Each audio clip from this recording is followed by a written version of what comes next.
Nooit iemand bedreigen als je het niet kunt afmaken, jongen. Ik was alleen de chauffeur, ik was alleen de chauffeur. Halo semuanya, selamat datang di channel ini.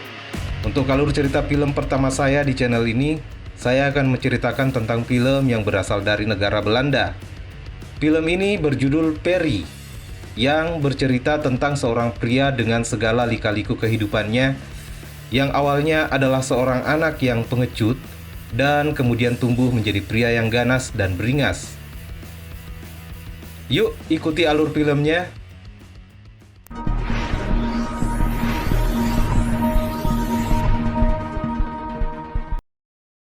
Di awal film, diperlihatkan seorang anak bernama Perry sedang bersembunyi dari kejaran ayahnya yang bernama Jack. Ibu Perry kemudian datang menegur ayahnya dan mereka pun bertengkar. Sekalipun kakaknya yang bernama Claudia melarangnya, Perry kemudian keluar dari persembunyiannya dan menodongkan pistol ke arah ayahnya. Perry tidak berani menembak dan akhirnya pistolnya dirampas oleh ayahnya dan berbalik menodongkan pistolnya ke arah Perry. Nooit iemand bedreigen, het niet kan afmaken, jongen. Goedemiddag. Scene pun berpindah ke masa sekitar 20 tahun ke depan. Perry kini bekerja pada seorang bos kaya raya bernama Brink yang memiliki banyak bisnis gelap. Perry menjadi tukang pukul sekaligus pengawal pribadi dan orang kepercayaan dari sang bos. Perry yang awalnya pecundang, kini menjadi seorang yang sangat ditakuti dan memiliki naluri pembunuh yang sangat tinggi.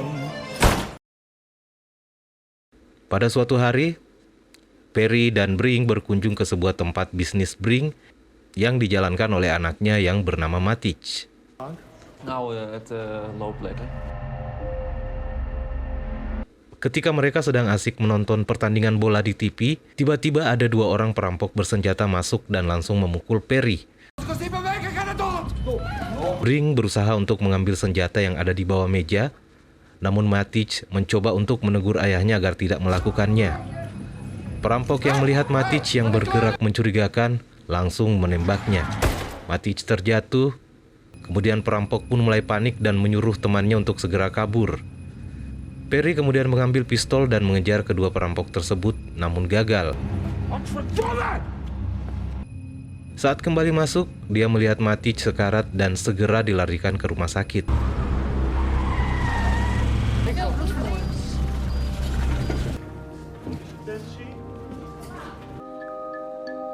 Perry terlihat shock dan mengungkapkan kepada Brink bahwa dia merasa bersalah atas kejadian tersebut.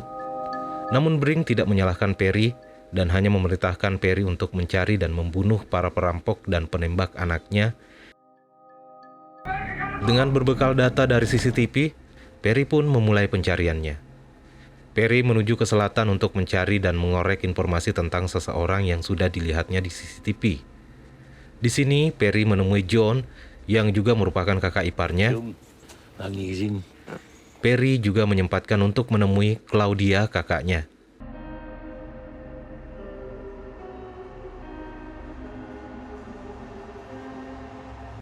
John memberitahukan bahwa di kepala Claudia terdapat tumor yang mengakibatkan si Claudia sulit untuk mengontrol emosi dan juga hidupnya tinggal beberapa bulan lagi. Perry meminta tolong pada John untuk mencari informasi tentang orang yang berada dalam rekaman CCTV. John pun memberitahu bahwa pria tersebut bernama Jason dan tinggal di perkemahan orang-orang Belgia bernama Zonedau. Perry mulai menanyakan kepada orang-orang di sana tentang keberadaan Jason. Akhirnya Perry pun menemukan tempat tinggal si Jason. Dan Perry pun segera masuk ke rumah tersebut, namun belum sempat memeriksa semua isi ruangan, tiba-tiba ada seorang wanita yang masuk juga ke dalam rumah tersebut, yang ternyata wanita tersebut hanya ingin memberi makan kepada seekor kucing. Perry kemudian keluar dan melihat sekelilingnya dan ternyata di sana ada salah satu karavan yang disewakan. Perry menyewa karavan tersebut dan digunakan untuk mengintai dan menunggu kedatangan Jason dari sana. Perry keluar untuk melihat pekan raya yang diadakan di daerah tersebut. Di sana dia melihat seorang wanita yang sedang diganggu oleh berandalan. Perry pun menghampiri dan menolong wanita tersebut dengan memberikan peringatan kepada pria yang mengganggunya. Pria tersebut tidak mempedulikan peringatan dari Perry dan justru menyerang Perry terlebih dahulu. Ja, schat, bedankt. Ik ben Danielle trouwens. Perry. Houdoe hè? Houdoe. Keesokan harinya Perry menemukan kucing Jason di dalam karapannya. Perry pun mengantar dan mengembalikan kucing tersebut dengan berpura-pura mengetuk pintu dan terlihat tidak mencurigakan. Padahal dia sudah tahu bahwa rumah tersebut kosong. Perry kemudian masuk melalui pintu belakang dan setelah masuk dia pun menghancurkan dan memporak-porandakan isi rumah tersebut. Setelah itu Perry menuju ke rumah Danielle dan memberitahukan kepada Danielle bahwa dia mendengar suara kegaduhan di kamar tetangga. Padahal sebenarnya itu adalah perbuatannya sendiri. Mereka berdua pun kemudian menuju ke rumah Jason. Oh fuck. Di sana, Perry menyuruh Danielle untuk menelpon Jason agar segera datang melihat kondisi rumahnya.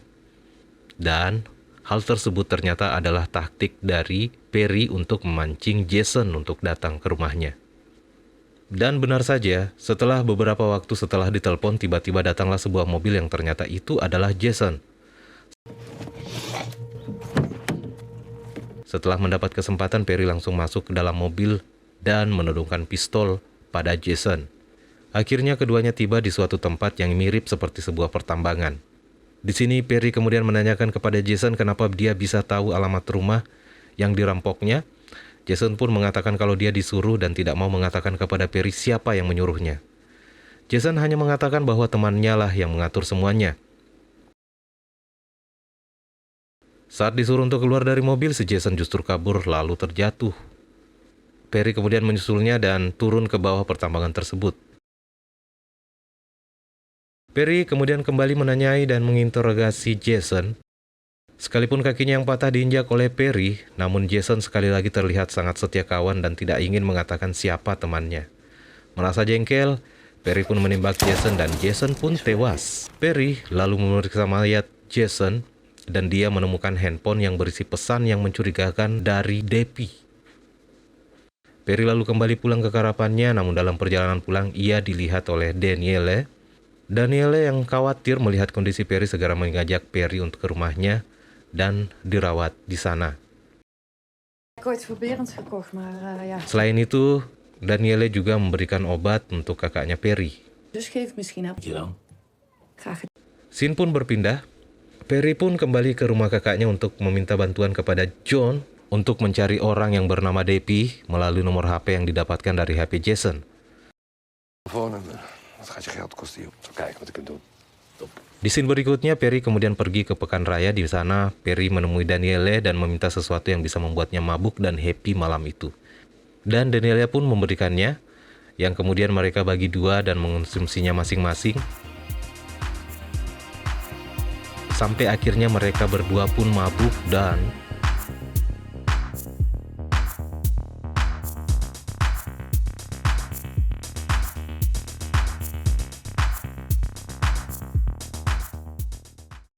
keesokan paginya terlihat Danielle masih merasa sangat mabuk dan menyuruh Perry untuk mengantarkan anjingnya untuk buang di luar. Saat di luar, Perry mendapatkan telepon dari John kalau dia sudah menemukan alamat Debbie dan akan dikirim melalui SMS. Setelah mengantarkan masuk anjingnya Danielle, Perry pun pamit untuk permisi dan menuju ke alamat Debbie yang sudah diberikan oleh John. Perry kini tiba di alamat tersebut. Lalu kemudian Perry mulai mengecek kotak surat untuk memastikan bahwa dia sudah berada di alamat yang tepat. Tiba di depan pintu, Perry berpura-pura sebagai pengantar paket untuk Debbie. Namun ketika pintunya dibuka, Perry dengan sigap langsung menendang Debbie sehingga Debbie pun terjungkal ke lantai dan menimpa meja kaca yang otomatis kaca tersebut pasti akan pecah. Debbie kemudian berdiri, bangkit dan berusaha melawan dan pertarungan sengit pun berlangsung. Perry akhirnya berhasil mengalahkan Debbie lalu kemudian mengorek informasi tentang siapa yang menyuruhnya melakukan perampokan. Wat denkt je zelf? Dan betapa mengejutkannya bahwa ternyata orang yang menyuruh mereka adalah Matic alias anaknya Brink alias anaknya bosnya Perry. Zijn pa wou het er niet meer geven. Neergeschoten. Een ongeluk, ik zweer het. Kemudian Perry lalu menanyakan lagi siapa nama orang ketiga yang ikut dalam perampokan tersebut. Je was die derde. Dat duwt van op de kant. Lars van Mark. Setelah mendapat informasi, Debbie kemudian ditembak mati oleh Ik Perry. wil nog niet. Saat Perry sedang membersihkan dirinya, dia mendapatkan telepon dari Brink dan memberikan kabar duka bahwa anaknya, yaitu Matic, sudah meninggal. Scene kembali berpindah ke perkemahan. Di sini Perry kembali menemui Daniele. Saat mereka berdua sedang asik ngobrol, tiba-tiba adiknya Daniele datang. Saat berkenalan, Perry sedikit kaget saat adiknya Daniele menyebut namanya, Lars van Marken. Ini tentunya membuat rasa curiga yang bergejolak dalam hati Perry, dan kecurigaannya pun semakin memuncak saat dia melihat surat di atas meja yang bertuliskan nama Daniele van Marken. Lars juga mulai curiga kepada Perry setelah tahu kalau Perry adalah pendatang dari Amsterdam. Had jij het ontdekt? Ja, ik hoorde iets geks. Toen ben ik even gek. Setelah Lars sepertinya puas menginterogasi Perry, Lars pun permisi untuk keluar. Saat keluar, dia sudah diikuti oleh Perry. Karena merasa seperti kehilangan jejak, Perry mempercepat langkahnya dan tiba-tiba sebuah benda keras menghantam tubuh besar Perry sehingga membuatnya terjatuh ke tanah. Di sini Lars sudah tahu siapa Perry sebenarnya dan meminta maaf atas kejadian yang menimpa Matic. Perry berhasil merampas pistol dan menghantam Lars. Loop.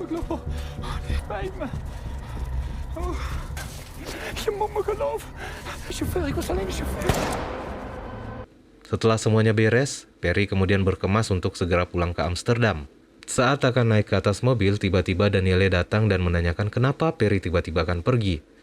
Namun kali ini sikap Perry sedikit lain dan mengucapkan kata-kata kasar dan sangat menyayat hati Daniele. Daniele berbalik dan berjalan menangis, lalu Perry pun pergi begitu saja. Di tengah perjalanan Perry masih terlihat sangat kesal, lalu setibanya di kediaman sang bos, Perry langsung disambut oleh Brink yang sepertinya masih bersedih atas kehilangan anaknya. Selanjutnya Brink memperlihatkan kepada Perry berita di koran tentang Jason atau perampok pertama yang sudah dibunuh oleh Perry. Zal binnenkort wel opduiken. Die van Marken.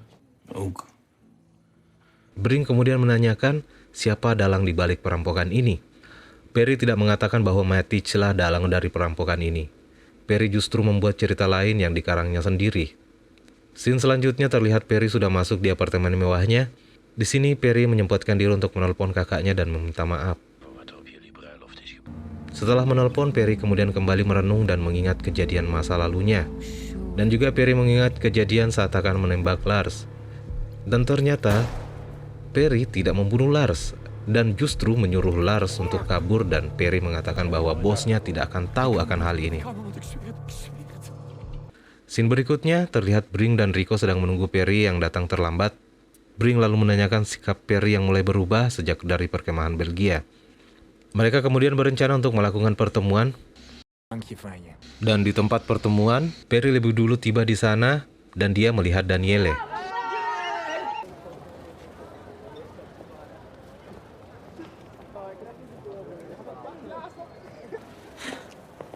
Hey, Je bent in Amsterdam. Saat keduanya asik mengobrol, tiba-tiba Rico datang. Heb jij een vriendinnetje waar ik niks vanaf weet? Een afspraak. Ja, ik heb alle tijd hoor. Ik ben veel te vroeg. Die ken ik. Danielle uit Brabant. Daniele sempat menyebut nama Van Marken. Mijn naam, Van Marken. Dan itu tentu membuat Rico sedikit curiga karena salah satu perampok dan penembakan Matic adalah orang yang juga punya nama belakang Van Marken. Setelah mengobrol, Perry dan Rico kemudian pergi untuk menjalankan tugas bisnis. Scene kemudian berpindah ke lokasi transaksi di mana Rico sedang naik dan memeriksa barang. Rico menyuruh Perry untuk menggantikannya mengecek barang karena dia akan menelpon Brink. Perry terlihat gelisah dan mulai curiga dengan Rico. Setelah menelpon, Rico mengajak Perry untuk bertemu Brink.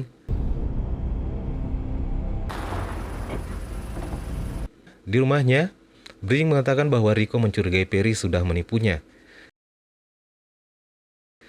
Kemudian Brink menanyakan kepada Perry kenapa pria ketiga yaitu Lars van Marken belum ditemukan. Karena sudah merasa sangat terdesak, akhirnya Perry menceritakan kepada Brink bahwa betul dia tidak membunuh Lars, karena menurut Perry Lars tidak pantas untuk dibunuh. Dan Perry juga mengatakan bahwa dalang dari semua ini adalah Matic, anaknya sendiri, dan ini dilakukan karena ayahnya sangat kikir. Dan kembali Brink meminta agar Perry mencari dan membunuh Lars. Namun sekali lagi Perry menolaknya. Saat mendapat aba-aba, tiba-tiba si gondrong yang berada di belakang Perry langsung membekap kepala Perry dengan plastik. Brink juga memerintahkan salah seorang anak buahnya untuk pergi menangkap Daniele. Saat mulai hampir kehilangan napas, tiba-tiba Perry mengamuk dan berhasil melepaskan diri. Bring yang panik kemudian mengambil pistol di laci dan akan menembak Perry. Namun Perry menjadikan si gondrong sebagai perisai dan mengambil pistol dari belakang si gondrong dan menembak Bring. Rico yang kemudian akan bangkit akhirnya harus menerima tembakan juga dari Perry. Bring terlihat berjalan sempoyongan keluar rumah dan kembali ditembak oleh Perry. Fucking tering liar. What? Saat akan membunuh, terlihat ada perasaan menyesal dari Perry. Namun kata-kata Bring yang kasar dan menyinggung harkat dan martabat Perry membuatnya menarik pelatuk dan menembak Bring. Selanjutnya Perry mengejar salah satu anak buah Bring yang tadi ditugaskan untuk menangkap Daniele. Akhirnya Perry menemukannya di lampu merah. Dan nasibnya pun berakhir dengan... Keesokan harinya, terlihat Daniele dan teman-temannya sedang berjalan menuju hotel. Dari kejauhan terlihat ada keramaian dan garis polisi di sana. Menurut salah satu warga yang sempat ditanyai bahwa baru saja terjadi perang mafia di sana. Lalu Daniele pun masuk ke hotel bersama temannya. Dan di hotel ternyata Perry sudah menunggunya dengan membawakan 2 gelas kopi. Di sini Perry meminta maaf atas kejadian beberapa waktu yang lalu dan mengakui kalau dirinya merindukannya. Akhirnya mereka pun melepaskan rindu.